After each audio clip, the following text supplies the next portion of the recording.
Hi అండి, ఎలా ఉన్నారు? నేను మీ ఒంగోలు అమ్మాయిని.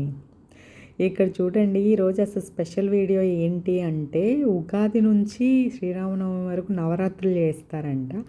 అది 9 రోజులు నవరాత్రులు చేస్తారంట.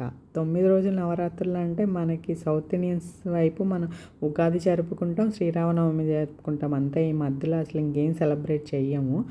కానీ వీళ్ళ ఆచారం ప్రకారం వీళ్ళు ఉగాది నుంచి శ్రీరామనవమి వరకు 9 రోజులు నవరాత్రులు చేసి, ఎవరైతే చేస్తారో చేయాలనుకున్న వాళ్ళు ఏమీ తినకుండా ఫాస్టింగ్ ఉండి జస్ట్ ఫ్రూట్స్ లిక్విడ్స్తో ఉండి 9 రోజులు నవరాత్రులు చేసుకొని 9వ రోజు అంటే శ్రీరామనవమి రోజు 9 మంది ముత్తైదువులు పిలిచి వాళ్ళకి పసుపు కుంకుమ పెట్టి తాంబూలాలు ఇచ్చి, తాంబూలంతో పాటు 9 రకాల పిండి వంటలతో భోజనాలు కూడా పెడతారు అంట.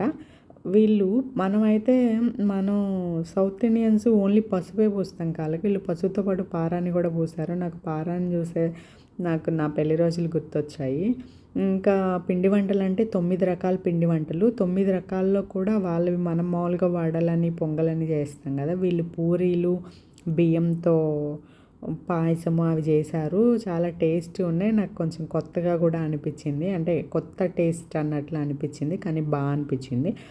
వీళ్ళు పెద్దవాళ్ళకి కాదు చిన్నవాళ్ళకి కాదు అందరికీ కాళ్ళు మొక్కుతున్నారు. అదేంటి చిన్నవాళ్ళకి మొక్కకూడదు కదా అంటే, లేదు ఈరోజు ముత్తైదువులుగా వచ్చిన 9 మంది అమ్మవారితో సమానం, అందుకని అట్లా చేస్తాము అని అంటున్నారు. నాకైతే చాలా కొత్తగా అనిపించింది, కొత్త ఎక్స్పీరియన్స్. మీకు నచ్చిందా? నచ్చితే లైక్ చేయండి, షేర్ చేయండి, సబ్స్క్రైబ్ చేయండి.